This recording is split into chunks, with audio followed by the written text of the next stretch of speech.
So, Marcus, you want to give us some background on what we're talking about today and why? Yeah. So, we're big advocates, both of us, of people having an idea and instead of just sitting on it, going into your garage, creating a prototype, however simple you can do that, and just starting the process, just getting it out there and doing something with it. But the truth is, not everybody has the oomph to have their own idea, right? Or the creative juice. Sure. Whatever you want to call it. It doesn't mean you can't be, I guess you're not an inventor in that case if it's not your own idea to come up with, but it doesn't mean you still can't find an idea or jump on the back of somebody who has had an idea who just never did anything with it. Right. Which is the expired patents or, expired ideas. Sure. And we'll get into that in a minute. First, help me understand what is an expired patent. What are you talking about? Expiration dates? What's going on here? So,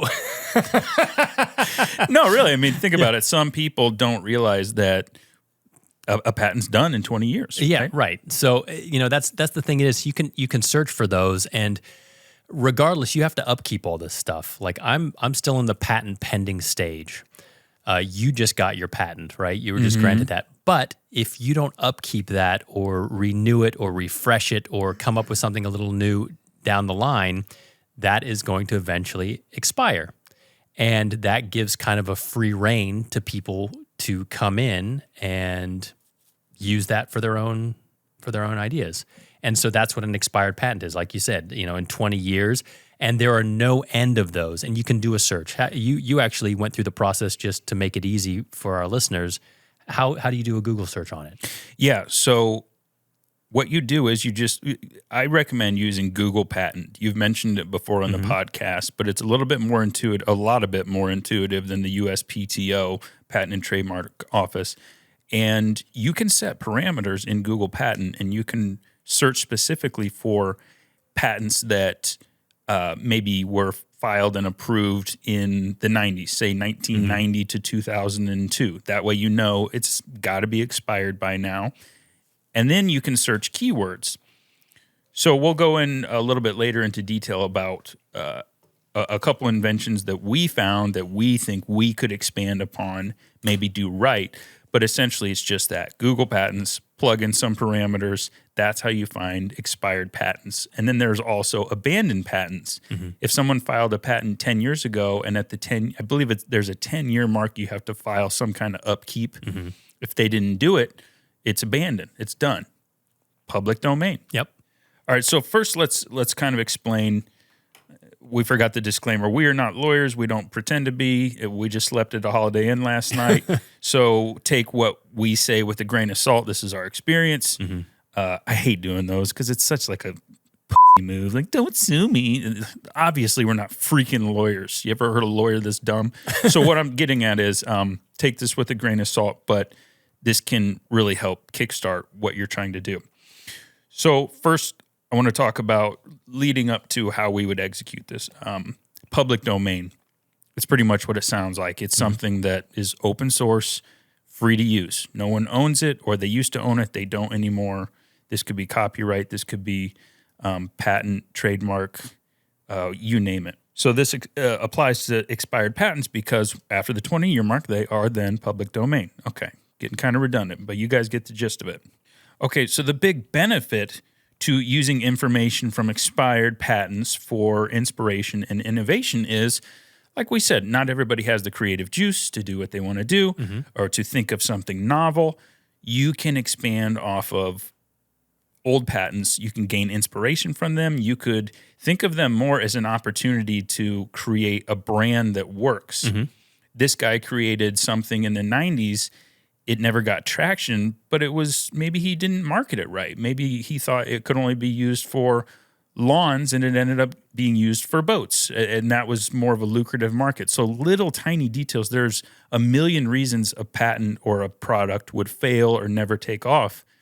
Just have it set in your mind that you're going to be a better marketer than them. Well, and that's a really good point to make is, even just years ago, like Instagram, Facebook, all the social media stuff like that, and especially Amazon and the ability to sell almost anything, anywhere, makes things that just weren't able to get out there, or the amount of effort that it took to get something out there seemed futile 10 years ago or whatever. And now it's banging. So if you have the it really boils down to motivation and drive for that stuff. If you could pick up something that seemingly didn't work or somebody abandoned, and you can have another go at it because it seems like a really good idea, why not? Yeah. Yeah. I mean, think of all the inventions that used to make sense because cell phones weren't around.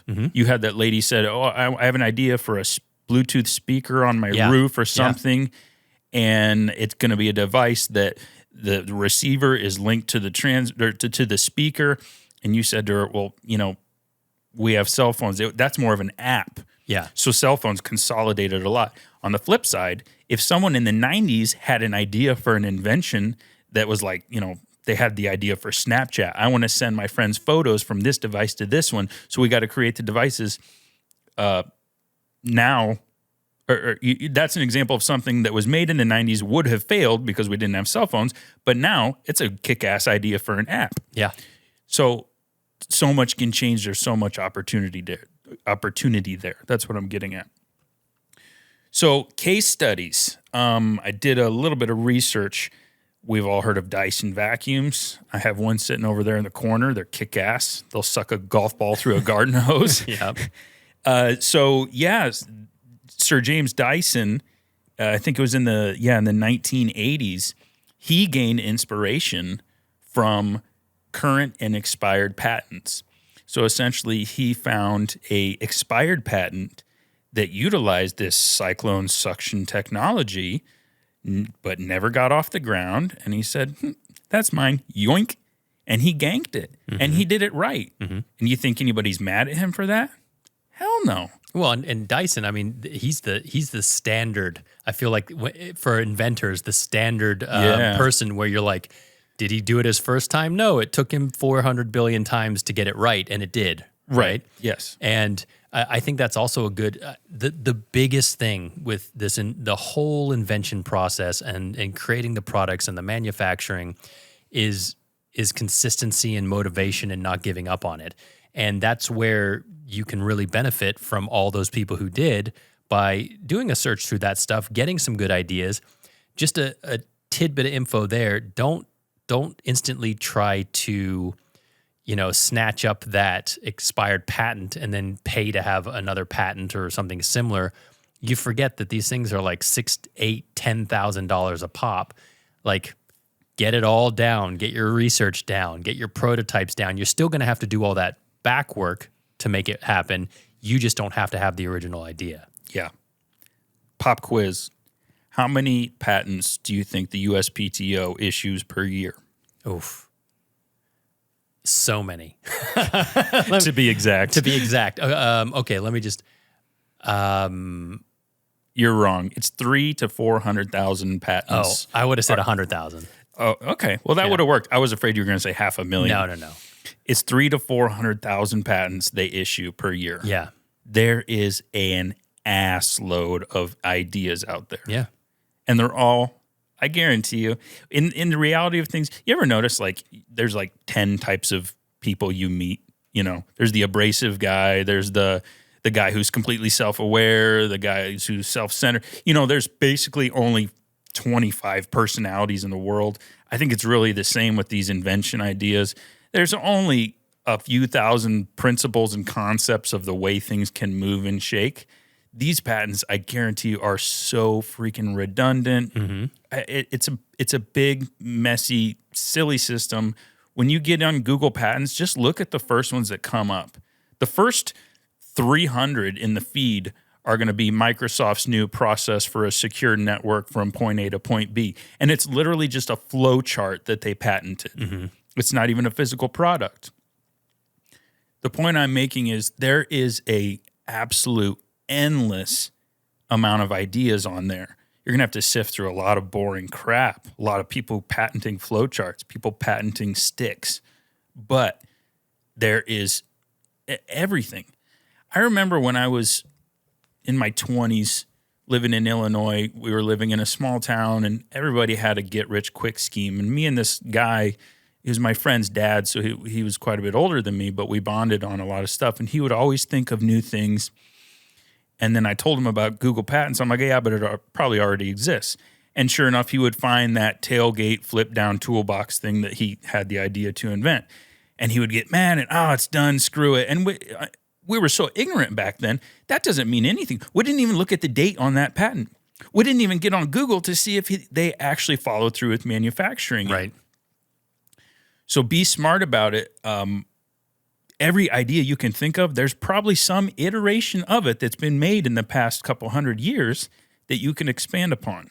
And we talked about that too. It's like even non-expired patents and non-expired ideas and current ideas, it's all open game to take from that and better it or change something enough that it makes it yours. Yeah. So it really boils. I guess the whole point of this podcast today is you don't have to have the oomph to be able to go in and technically just come up with some master new idea. There are so many resources and jumping off either other people's ideas or even the expired stuff where you can then really make it yours to do it. So don't let it deter you that you're not this mastermind of idea creation. Right. Yeah. All right. So Marcus, in the 90s, let me throw on my glasses. Mm-hmm. This guy had this pretty killer idea for a tool belt. Here's the cool thing about the USPTO. As soon as you find a patent, I'm on Google Patents, mm-hmm. and you scroll down a little bit, you see something called background of the invention. Right there in the first one or two paragraphs, they're pitching the idea. Historically, tool pouches, I'm paraphrasing this particular invention, okay? Historically, tool pouches have a fixed amount of pouches. And Marcus, you and I have been through this. You have a tool pouch. You fill one pouch with nails, one with screws, one's the garbage one, one's the tape measure one, and that's kind of how you try to keep them. Mm-hmm. But then when you need to implement a new size of screws, it messes with your whole system. You have to fully dump out all the 1-inch screws so they don't get mixed in with the 1 1/4 screws. What this guy came up with, pretty simple, pretty ingenious, I think it was just too early, was just modular detachable pouches on this thing. I'm sure there's similar stuff, clip on this, clip on that, but this was actually the small pouches where you might put the tape measure or the screw, and it's all modular and pop on and pop off. So when you're using your 1-inchers, you pop on the 1-inch packet pouch, and it goes on the outside, blah, blah, blah. And it's modular in a way you could carry around 100 pouches and weigh 500 pounds of tools, or you could just have 2 or 3. Pretty cool idea. Now, this was filed in about 2001. So technically this expired in 2021. Mm-hmm. This is public domain. And based on the drawings I'm seeing, it's not been done. Like I said, Husky at Home Depot, they've done plenty of clip on this and that. But this particular method, it's open source. So the point I'm getting at is this is a marketing game, this particular tool. Now, when you get on Instagram,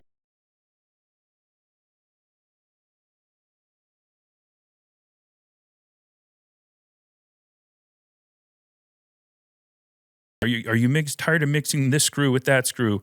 Are you tired of having nowhere to put your pouch or your garbage? The new Tool Buddy solves that problem. Bam, bam, bam, bam, bam, bam. That's an angle you could look at to say, hey, yeah, I could own that product. I could own that better than this guy did in 1999 when he drew up the idea. And there's nothing anyone can do to stop me. No one else can patent this idea now because it's prior art. That's the USPTO's way of saying, no, someone already thought of that. It's public domain.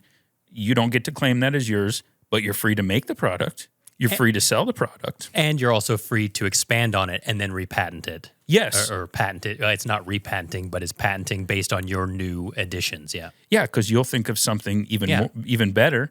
Maybe instead of hooks, it's magnets. Yep. Maybe instead of magnets, it's Velcro. Yep. And then in your patent that your lawyer helps you draw up, you say, historically, there have been patents for hook-on accessory pouches, but they cause problems because when you bend over, the hook gets dislodged. This solves that problem. Therefore, this is a patentable new invention. Mm-hmm. And guess what? Now you can call yourself an inventor. There you and go. you never really invented much. Right. Which I have to assume is so much and so many of the patents out there. The current day patents are just a little jump starts off of just old ideas and old versions. Right. Yeah. Yep. I think so. So here's another example. I found this invention. We've all seen the little Coleman propane grills that are small. You set them on your tailgate or on a picnic tabletop, and they're kind of standalone. They do their own thing. They can have all kinds of bells and whistles. This particular one, I won't get into the details. It's a little bit technical, but essentially it just folds more sleek, pops out in a cool way, and it's expired. Okay, it's done. So with this, maybe in 2008, when people weren't really doing the swipe through type of marketing, we were on Facebook complaining about our neighbors in 2008. We weren't getting on TikTok and searching cool new camping equipment and scrolling for an hour and a half. So now we live in an era where you could take this product, you have drawings on the USPTO, you could send it to a manufacturer, you could make 10,000 of them for $11 a piece, and then turn around and sell them for $40 on Amazon after fees. You know, you pay 15% fees, but what I'm getting at is it can be done. And the way you can market this, you know how many overlander, camping, Instagram, YouTube, TikTok pages there are, user-generated content creators who love this stuff. You send them a free product, they make a kitschy little video, and then you push that video as an ad professionally. This could work, okay? But it didn't in 2008 because the timing was wrong. The only way to market this, to do this big in 2008, would have been to going and pitching to the Lowe's and the Home Depots and the Dick's Sporting Goods, and they're going to laugh you out of the door. What, you have 500 units? Like, no, we have 500 stores. What are we going to do? Send one unit to each store? It doesn't work.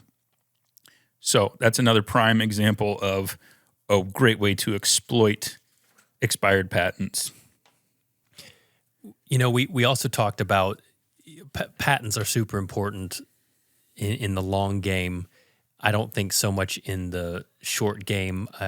We're big advocates of it, but we're also don't get hung up on thinking you need the patent. We've said this in the past to get your ball rolling, to test your product. You don't want to patent the first thing that comes out of your head, because you may test 4 versions of it, come up with something so different than what you've just patented that your patent is almost a moot point. So do your homework, do your testing and your research and your prototyping and all that stuff. Then I recommend, going into it if you think you are going to be serious about it, because I can only imagine the millions of dollars spent every year on people getting patents and not doing anything with them. Yeah. So many. And it comes down to drive. It really does. Yeah. To not giving up. And I've watched 400,000 TikTok, Instagram motivational videos now of the people saying the same thing about everything in life, but they're just like, you just got to keep at it. And it's so cheesy, but it's so true. And, I know we like to share our kind of like, how did our own week go? And I had a week and I had, how many sales I had? How many? 0 in 5 days. I'm like, what? What is going on? Like, what am I doing? We talked about, all the different mindsets behind that and keeping things going. And what did I do wrong? Nothing. Am I super bent? Yeah, it was a bummer to see that little chart show me nothing. But guess what? Yesterday I had, 10 and I had 4. I have 4 today. Like, I know these numbers aren't huge still, but that leads me into where we also talked about, was it even on the last one? We talked about, it's when it's time to spend a bit of money. Yeah. I don't know if that was on 19 or 20. I think it was 19. Okay. Yeah. Well, guess what? That's where I'm at. I'm at the end of my rope as far as what I have the ability to do to move forward by myself. Working out of my garage and sending stuff to Amazon. Really, I've been posting almost every day. I took a little break because I kind of got burnt out of putting 100 posts out for 100 days, which I thought was pretty damn good, but also exhausting. Yeah. And so I hired, you're Amazon guy. Right. Yeah, that was last episode. That's right. Yeah. Yeah.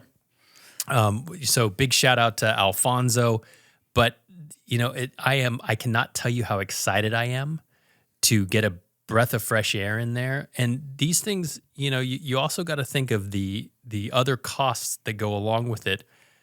There's a whole ad spend, and we talked about ad spend a little bit. Yeah. And you said you can go quickly down the throwing cash at it wormhole. Cash eating monster. And you can. Yeah. Because even me, so in my case, and I'd like to keep everybody out there updated with my little journey here. We just basically signed on, which means, in the next, nothing's going to happen for a minute. It's just cleaning things up, getting nice new images, making sure all my keywords are intact and all that good stuff. And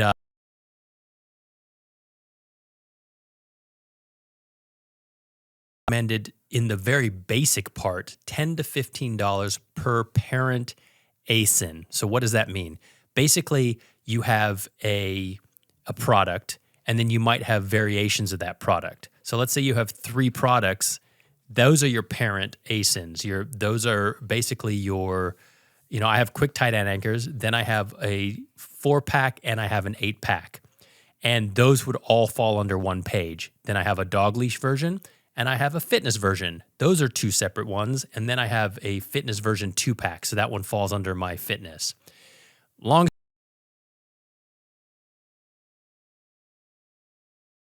Quickly puts me at $45 a day. And you're like, okay, well, multiply that by 30 days. I mean, you're looking at around $1,500 this month I'm going to be spending on nothing but ads. That's a crap ton of money when you're selling none for 5 days, or you're selling none many dollars I pulled in, or, but the whole thing is based on the fact that once you get the ball rolling, you have somebody who knows what they're doing and how to do it. It's going to start paying for itself, and it's a no-brainer. Yeah. Right. And that's what I'm excited about. So now's the time that I'm spending the money that I thought, I can do things myself. I'll make posts myself. I'll do a couple pay-per-clicks on Facebook and Instagram. You don't know.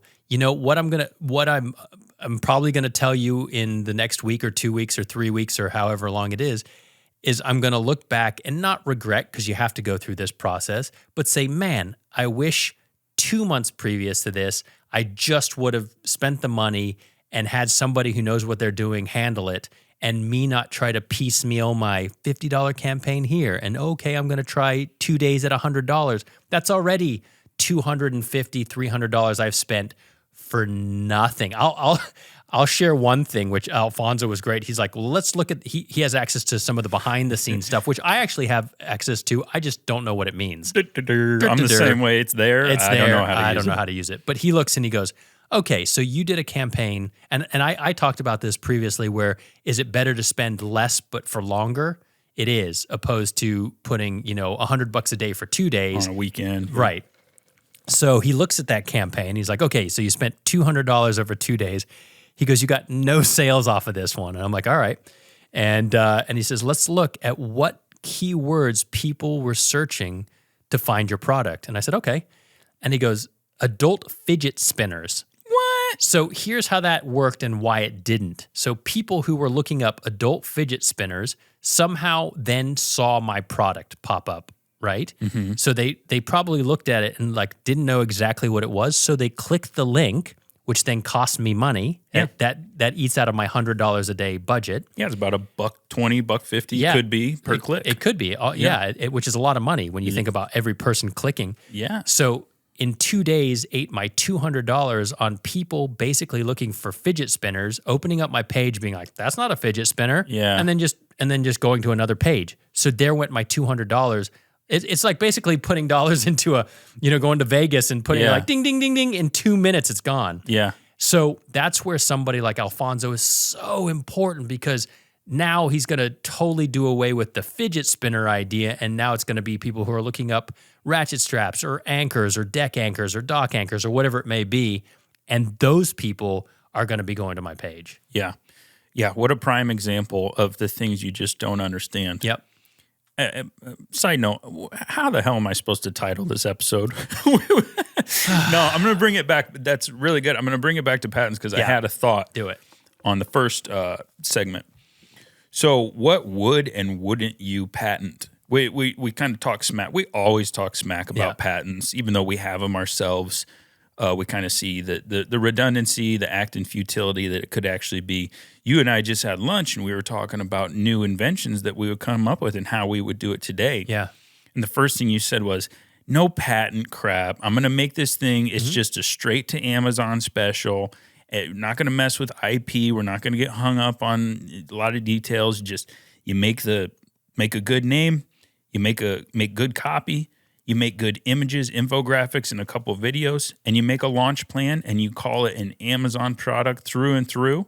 When somebody knocks you off, good for them. You beat them to the punch. You're going to get the clicks. You're going to rank higher on Amazon. So what would – okay, I'm going to give the example of the product that we mentioned. Yeah. I was telling Marcus how frustrating it was. I was trying to put the Great Stuff foam that you can get at Home Depot, the expanding foam. I was trying to put it smooth on a board so I could sandwich or sister 2 4x4s together or 2x4s together. And that stuff comes out so inconsistent. It's glumpy, it's moundy, and it just looks ugly. So I thought of a little cap that sticks on the end of that flexible hose, and you drag that along, and it just kind of poops out almost like those old Play-Doh machines we played with when we were kids. Just poops out a nice, perfect line. Now, I don't know if this is going to work or not. It may get gunky. It may roll up and blob over because that stuff is, as you said, devil's blood. That stuff is so nasty. But the invention itself, it just looks like a little plastic. It's about as much plastic as the cap to a spray paint can. Right. You know, a minute, less than an ounce amount of plastic that could be injection molded. If you design it right, it could be stackable. You could fit 3 in a tiny little Ziploc bag like the size of a couple golf balls and sell it for $12.99. It costs nothing to ship. Yeah. It weighs 2 ounces packaged. It is an absolute perfect Amazon product. And then you get it like an Alfonso to do the PPCs to start making it relevant. Smooth, expanding foam application tool. And then you just start playing with all those keywords. Anyway, we said we wouldn't patent this. Why wouldn't we patent this, Marcus? Because there's no, I mean, the amount of money that you're going to spend to patent it and all the work you're basically going to do to get it out before it even gets patented, it makes it a moot point to me.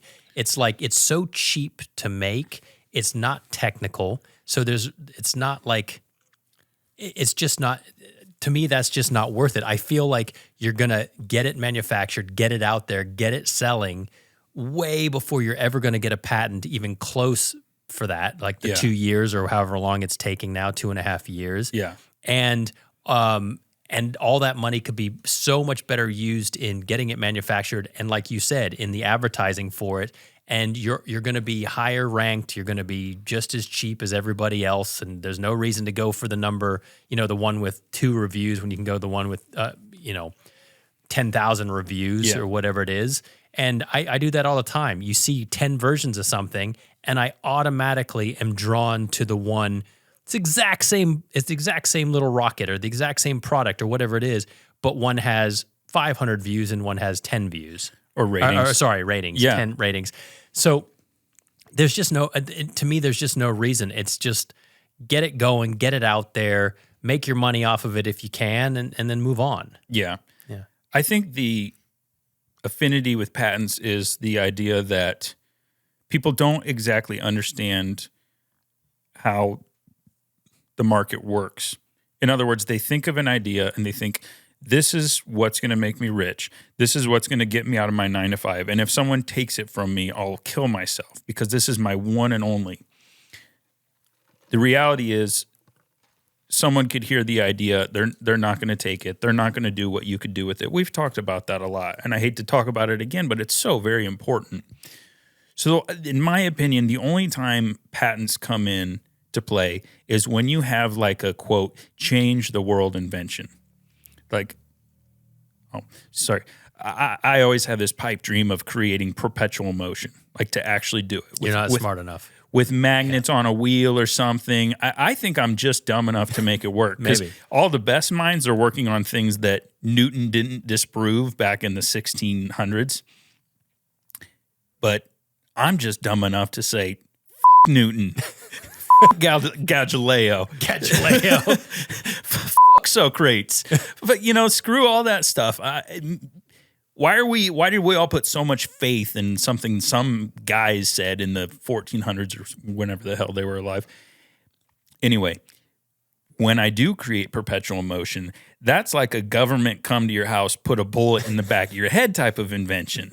That's when I understand wanting to protect your intellectual property and say, I'm the rights claimer to something like that. Creating a cap that is an applicator for expanding foam to go on smooth, that is not comparable to perpetual motion in any way, shape, or form. So just sell it. It's an Amazon product. And here's the other side of it.